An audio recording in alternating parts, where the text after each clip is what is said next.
My guest this time is Aegon from Terrafirma Jeep and ex-Gilas Pilipinas captain. Okay. What's up, bro? Okay. Welcome to my show, Sir Isaac. Thank you for having me, man. Mhm. You share me your high school days in Xavier High School. Ooh, sorry. Back in high school, I think it's high school where I really got my groove in basketball, because back in grade school, I really didn't have a lot of breaks, as you call it, where um, starting out, like, I didn't really make the team.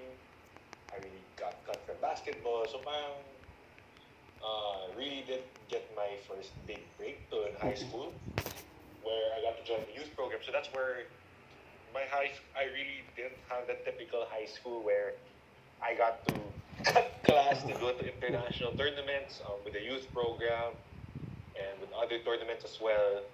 So, high school is really, I think, where I really, really, truly found to love the game, where I really saw myself now, hey, like, I can possibly make it into the college ranks. I could play in the UAAP. So, high school, in terms of my basketball career, was really formative for me as well, where now in grade school, I used to be the biggest guy. Now when I went to high school, I started playing against higher level competition, who were bigger than me. Not really bigger than me, but stronger than me, more mature with me, more knowledgeable about the game. So that's why my high school was really, where talaga, if you were gonna say what point my basketball career changed for the better, it would be in high school. Naging kakampi niyo si Justin Chua sa high school. Reached Justin Chua in high school. I'm not sure how many batches over Justin's me. I think he's like 6-7 batches ahead of me, so di ko naabot. But I've heard stories that how in high school, Justin averaged a triple-double back in high school. So parang yan siya yung standard na parang, hey, if I want to make it to college, I have to be as good as Justin Chua, because among the Chinese schools, he was probably one of the first in my knowledge, in terms of my limited basketball knowledge at the time, that he was one of the first people from a Chinese school outside of Xavier, of course, that made it to the college ranks, made it to Ateneo, and played a significant role also in the college ranks. Sino po nag-inspired sa inyo mag-basketball? It was really my brother. Growing up, I had zero love for, as in, talagang wala. Siya yung, dahil nga panganay siya, he was the one na, if he wanted to play, kailangan ng kalaro, ako agad yung hahatakin. It was always gonna be me, no matter what. And he was the one who had the dream to play in the UAP or making it to the pros. He was the one who really loved basketball, and he was the reason siguro why natuloy ko na, because I wasn't getting a lot of breaks. I was like thinking of quitting na talaga. But siya nag-push along with my family, but siya talaga yung parang naging point person na he knew that I could eventually play in this rank, make it to the pros or college. So that's parang siya nag-inspire sa akin talaga maglaro. Recruit kayo ng Ateneo or na-try out kayo po dun? Thankfully, I was recruited by Coach Bo Persol and Ep5 team po in 2013. I think Ateneo was one of the last schools to talk to me. Really?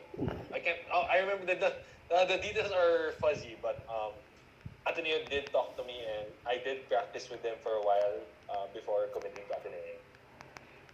Sino iba schools nag-recruit sa inyo? LaSalle was there, UP, FEU, San Beda. I think those were the schools that were recruiting me at the time. Yeah, those were the. I think UST was also was trying to talk to me at the time also. Bakit pinili niyo Ateneo?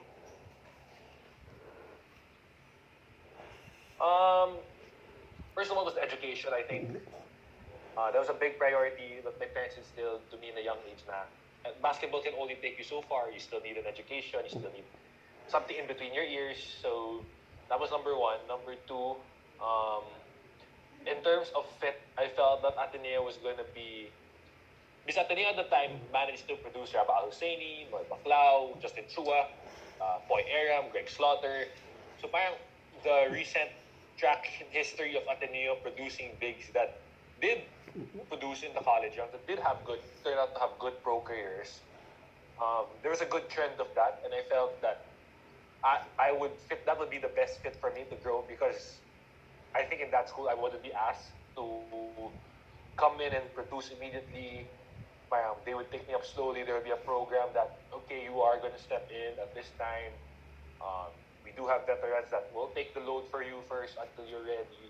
So there's a good program in set.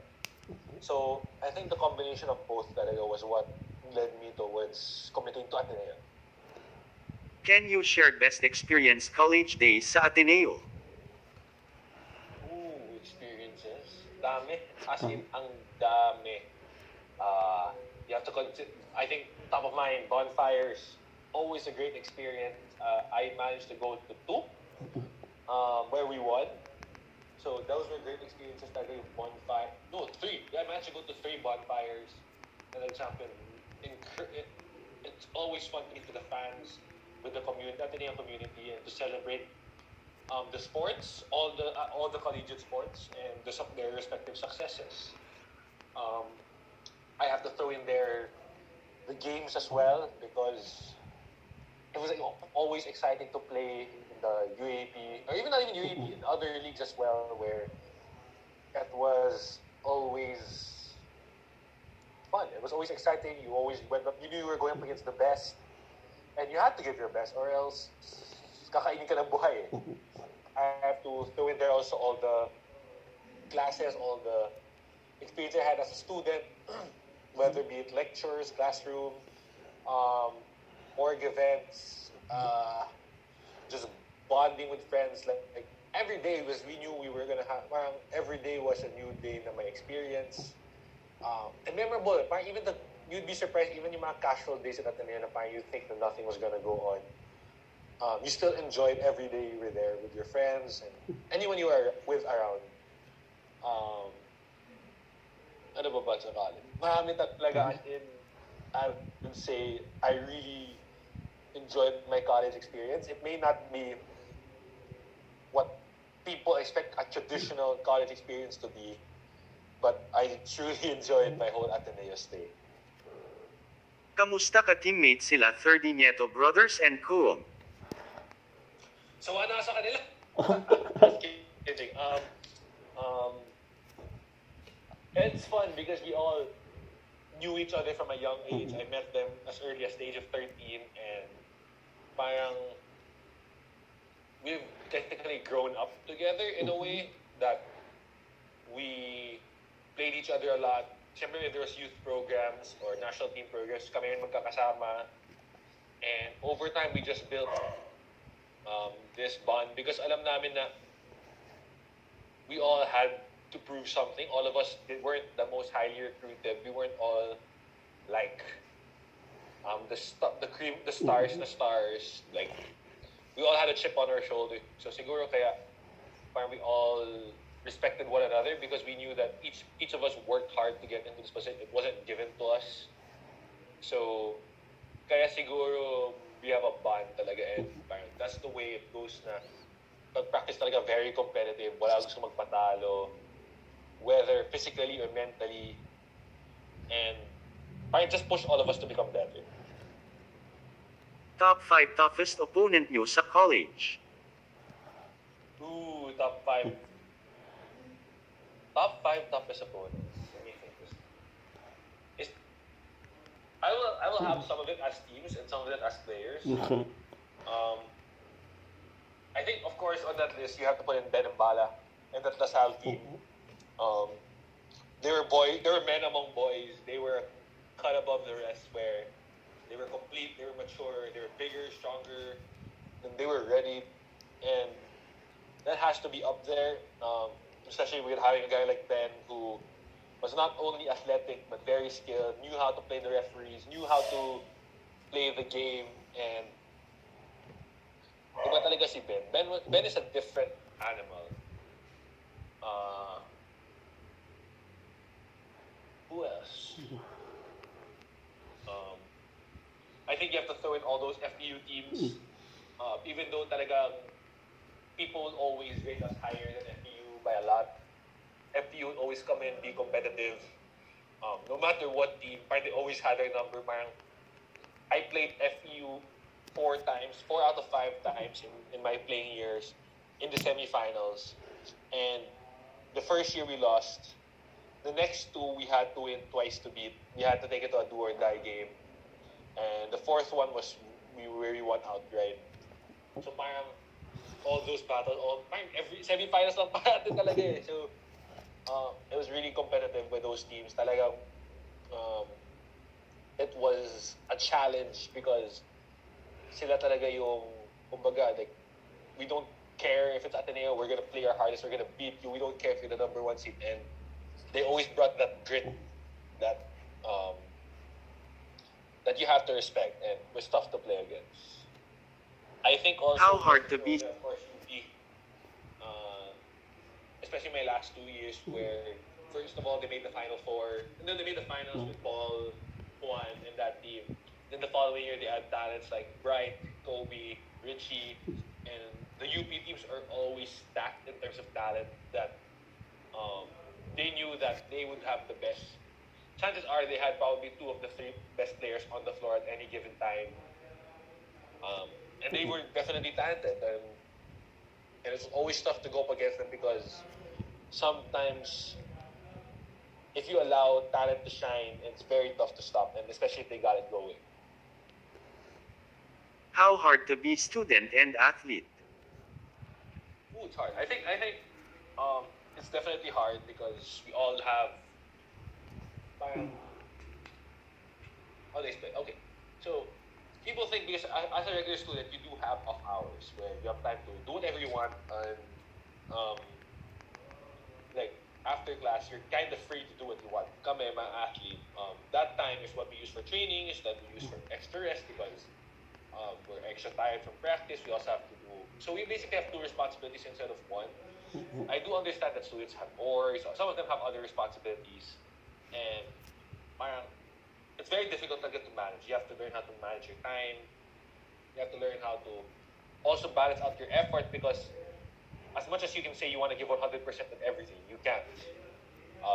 Mababurn out ka talaga. So it's also learning how to rest, learning how to eventually look at your priorities, looking how to balance out your effort. For example, like in season, basketball's number 1 talaga. Na, as much as we say academics also is important, for that meantime, sports will have to take priority na because it's in season, it's about the games. And then second, and pag second sem na yun, babawi yung mga, let's say, social life mo, yung academics, yung makahabulin. Parang you have to always find that balance and learn what is the priority at the given moment. Kamusta first experience niyo maglaro sa international sa Jones Cup? I'll just clarify this because that was not my first international experience. That is my first international experience in college. So in my high school days, I managed to play in the under 16 Fiba Asian tournament, under 18 Siaba. I managed to go to Adidas Nations. I also played in the 3x3 of the Asian Youth Games in Nanjing, China. But it's different now when you go to the pros because back then I would play people my age. I would play my age talaga. So, in terms of physicality, in terms of lahat medyo equal pa eh. But when you get to the international stage in Jones Cup, now you're playing against grown men, you're playing against professionals. And, syempre, they're definitely bigger, stronger, faster, and we played against like teams like Lithuania who were just taller than us. But, I think that was helpful for us because I think it opened their eyes again. Because ako, I realized that how big the jump is from the youth program to finally moving to the men's program. And you'll feel it talaga, makita mo talaga na everyone's better ball handler. Everyone's a better passer. Everyone's a better defender. Parang things you got away with back. I got away with back in the youth program. I wasn't in shape. I couldn't really shoot, and I was just a big body out there. Now, you can get by in the youth program, but once you move to this men's program, you'll be exposed talaga. Parang, if you think you're not gonna be able to match them, this iba talaga yung men. So, in the Jones Cup, we also got to experience Thai Iran B, Canada, pro team from Canada, and the Korean national team, where I remember that the Korea game was probably the one game where we felt like we really couldn't win. That we played well overall, but it just showed how big the gap was at the time from us compared to them. And parang, you're given a reality check. You think you're good, because UAP champion and all that, but those teams can send you a message that there's a big world out there outside of the country, outside of the Philippines, and where you are now, that is nowhere near what level you should be to compete in the world. Can you share your experience bubble practice in Calamba bubble? Calamba bubble kasi, we're a house there. The schedule would typically be like, practice would start maybe around 8:30 to 9. So a lot of us would get up around 7:30, 7 to 7:30, grab some breakfast, head out. We maybe practice 2-3 hours. So we get out usually before lunch, just right before lunch. So now that gives you the option, you want to get extra shots up, you want to hit weights. Let's say some of us were still students at the time, had to go to class in between. Maybe also you need to do laundry. So that'll be the case, and then you have that gap in the afternoon, right around noontime till around 3 to 4 o'clock, where that's where also the coaches would meet. And then usually before evening practice, around 4 or 5 o'clock, we'd come down.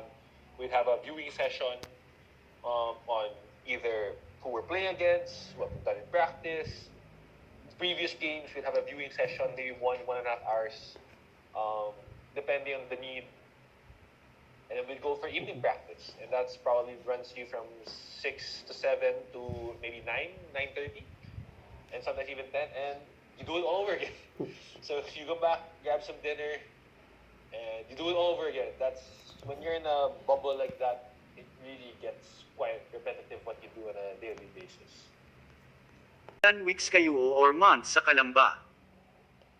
Oh, this is gonna be a fun one. So, when we first went to Calamba, this was the shortest one. This was the shortest one because we had to fly to just for the rain window with all college kids. And that only lasted a week.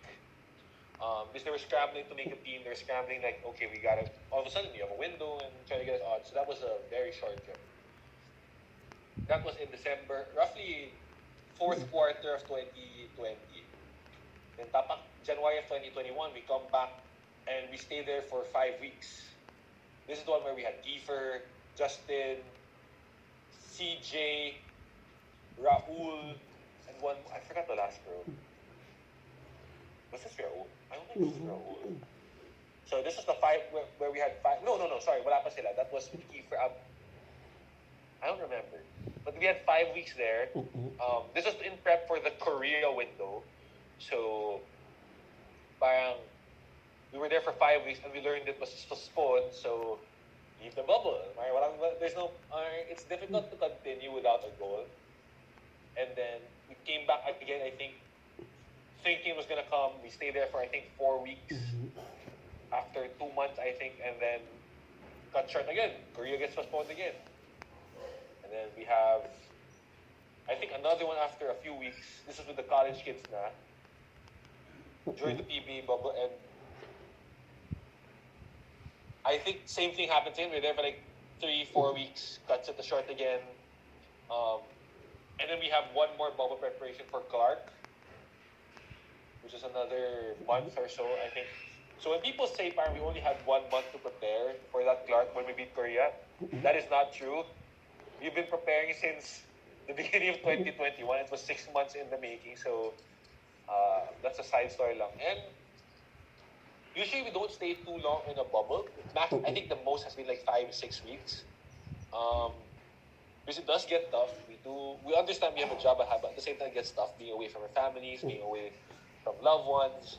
So it was just finding the balance where the coaches felt maybe like, oh, we're getting too burned out, or maybe it's time for a break. So that's how they.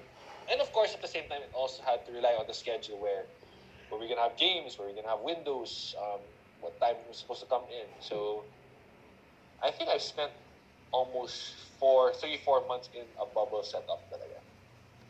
All in all na, total na yan. Kamusta idol natalo nyo ang Korea?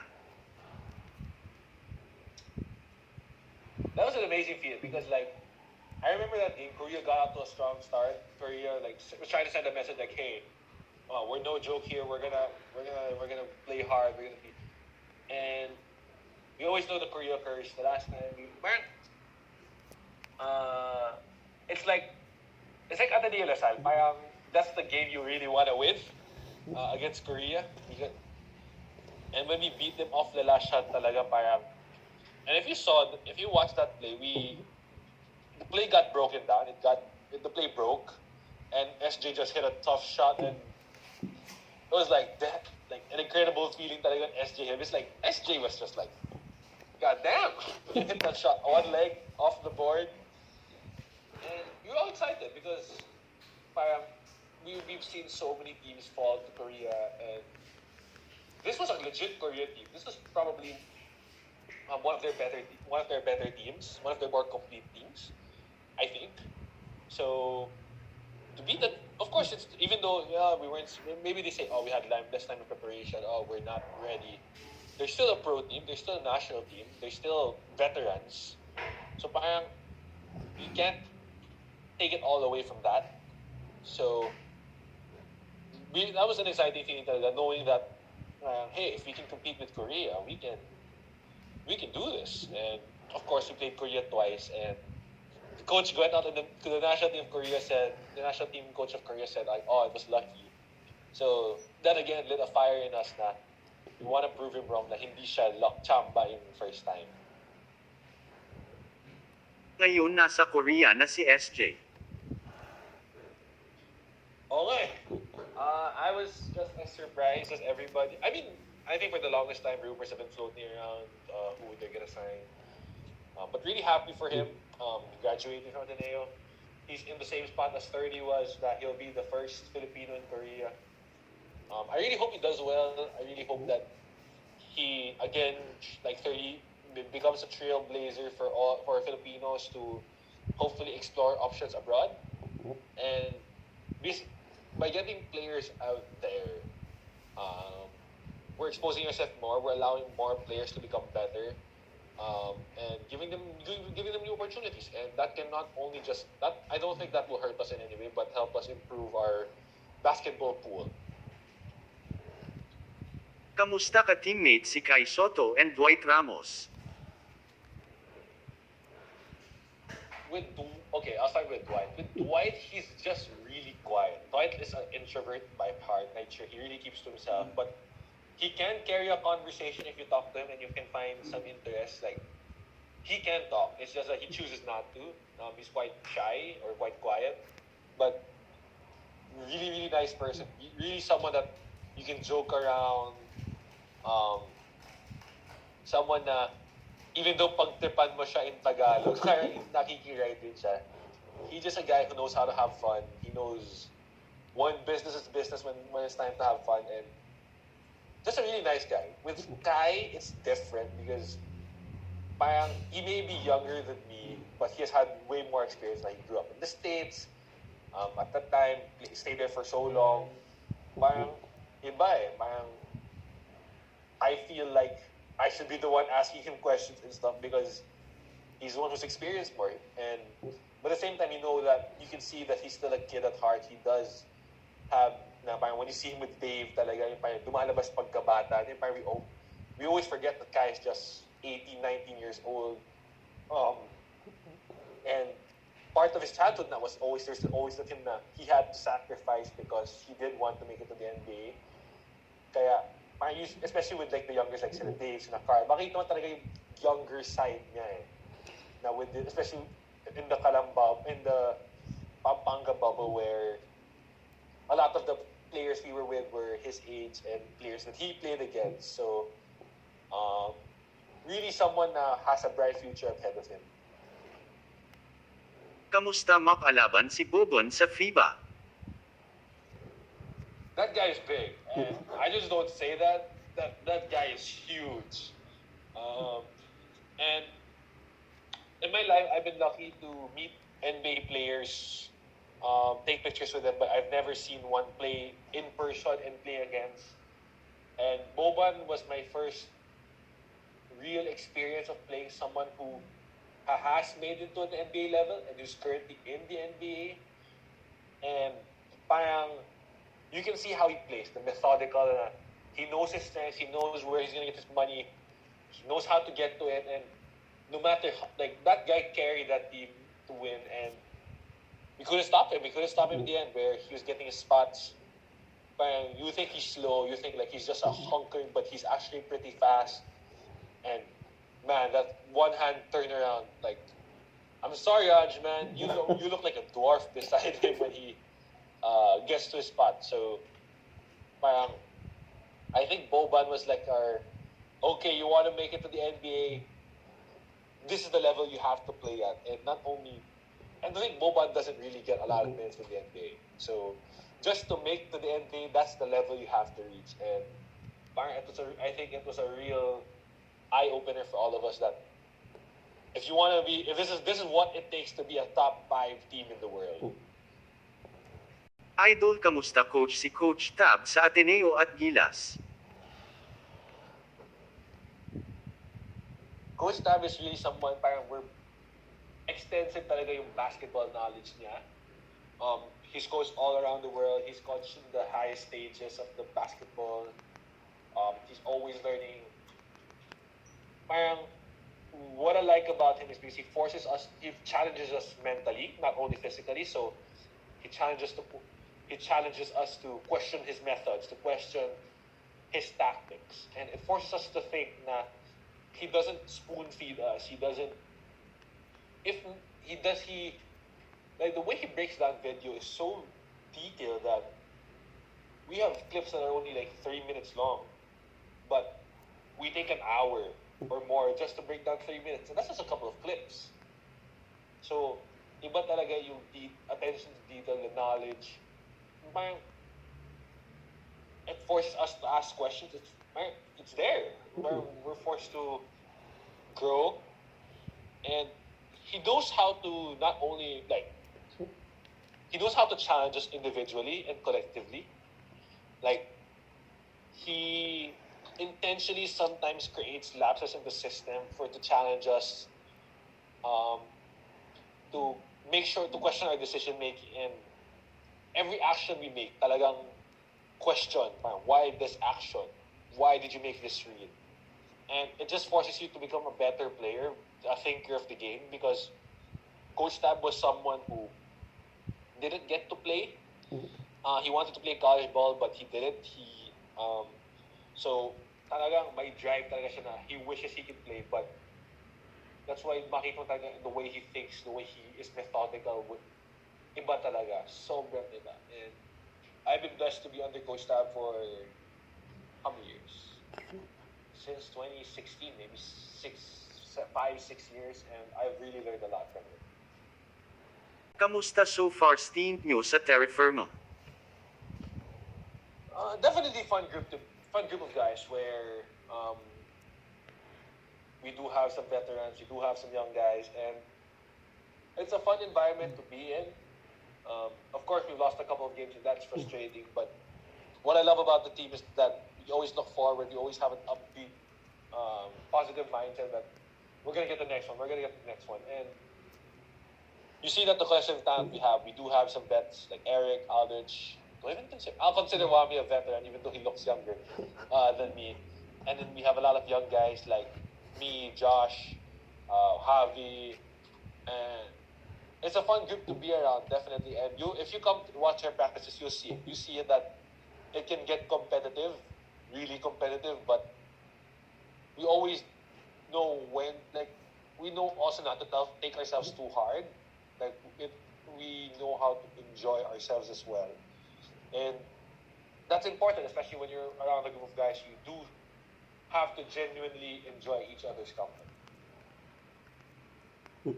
Pwede magpa-picture. Sure!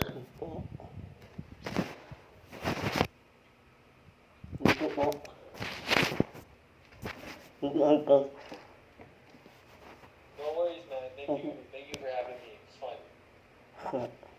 Thank you for watching. Please like and subscribe my channel.